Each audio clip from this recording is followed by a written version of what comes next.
بہت سے بہت تاریخ بتاتی ہے کہ یہ سارا آدم سے لے کر اور خاتم تک کی تاریخ 10,000 برس کی ہے.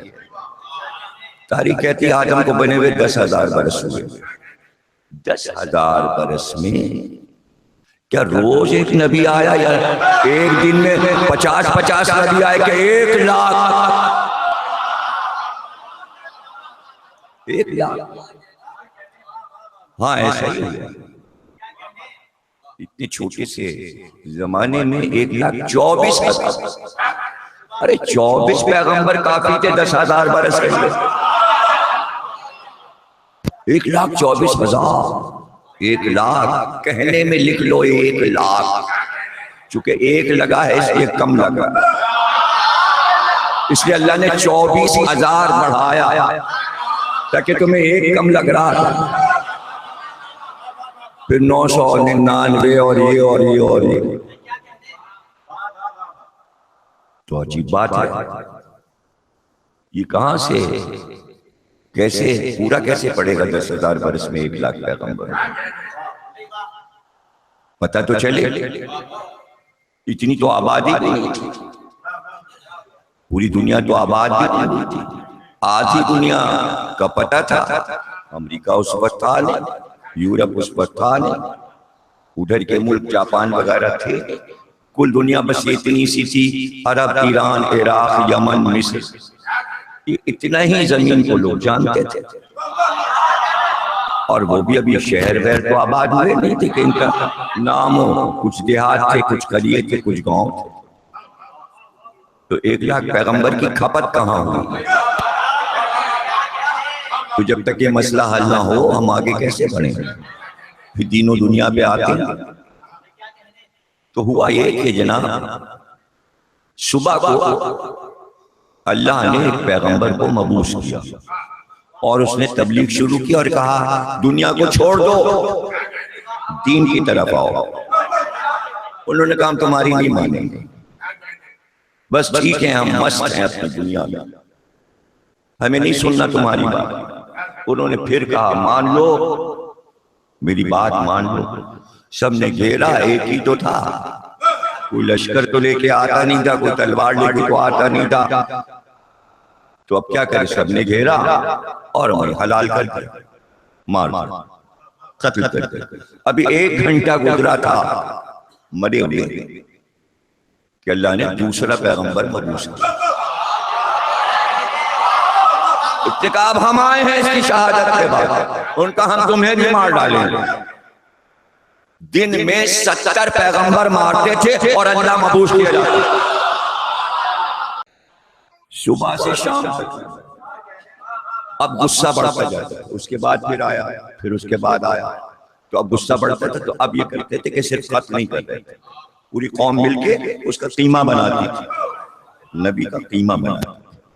ہڈیاں ٹکڑے ٹکڑے کرتے تھے, چھوٹے چھوٹے ٹکڑے کرتے, اور سب آپس میں بانٹ ہڈیاں بانٹ لیتے تھے, تقسیم کر لیتے تھے. نسلوں میں وہ ہڈیاں چلتی تھی, نسلوں میں فخر کرتے تھے ہم نے اتنے پیغمبر مارے, یہ اس پیغمبر کی ہڈیاں ہیں, اس پیغمبر کی. اب حدیث پیغمبر یہ تھی کہ نبی جب وفات پاتا ہے اور قبر میں دفن کیا جاتا ہے تو زمین اس کے جسم کو نہیں کھاتی, بلکہ جب یہ قبر کھودی جائے 10,000 برس کے بعد ویسی میت نبی کی لگتا ہے ابھی سویا ہے. یہ تو پیغمبر کی. اب یہ ہڈیاں الگ الگ, اعضاء الگ الگ, جوڑ بند الگ الگ, یہ کیا ہوا؟ کئی برس گزر گئے کہ بارش نہ ہوئی اور قحط پڑ گیا, قحط پڑ گیا, سوکھا پڑ گیا. ایسے میں ایک راہب نمودار ہوا اور اس نے کہا ہم دعا کریں گے بارش ہو جائے گی. اس نے آسمان کی طرف ہاتھ اٹھائے، پانی برسنے لگا۔ مسلمان کہنے لگے ارے یہ ہم کہاں بیٹھے تھے، یہ کون سا دین مان رہے تھے؟ اصل دین تو یہ ہے عیسائی مذہب۔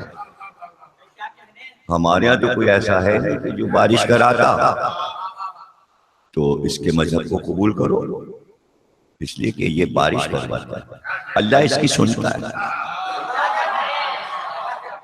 اللہ اس کی سنتا ہے۔ بادشاہ نے کہا کیا سب جا رہے ہیں؟ کہ مجھے بھی جانا پڑے گا راہب کے ساتھ؟ وزیر عقلمند تھا، اس نے کہا قید خانے میں جس کو تو نے ڈالا ہوا ہے اس کو بلا اور اس سے پوچھ کیا کیا ہو۔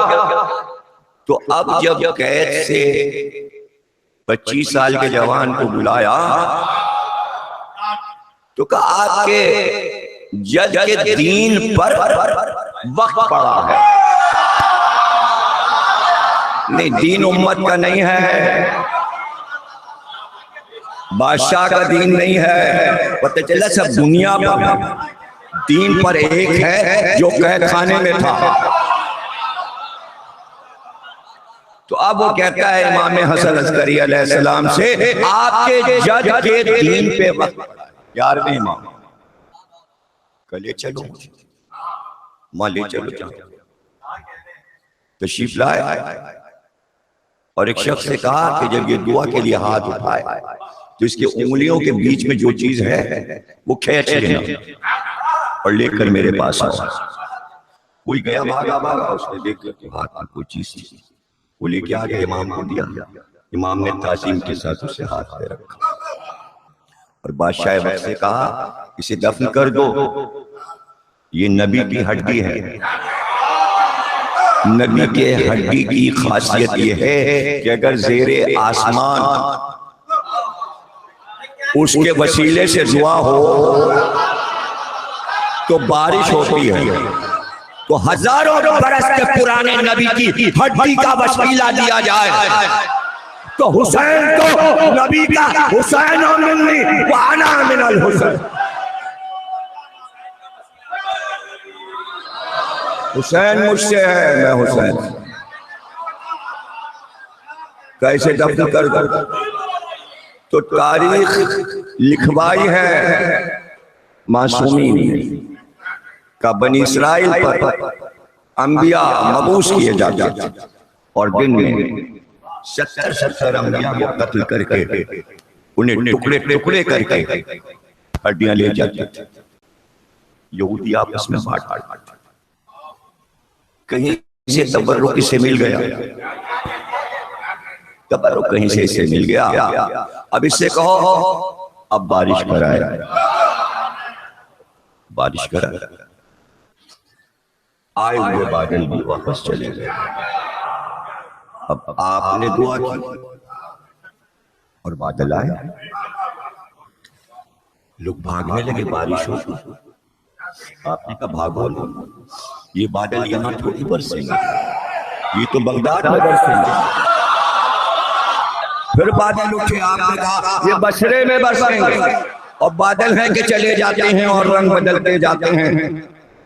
کافی دیر کے بعد گھنگور گھٹا چھائی، آپ نے کہا اب یہ یہاں برسے گا، لیکن اس وقت تک پہلی بوند نہیں گرے گی جب تک کہ اس مجمع کا آخری آدمی کا آخری قدم اس کے گھر میں نہیں چلا جائے گا۔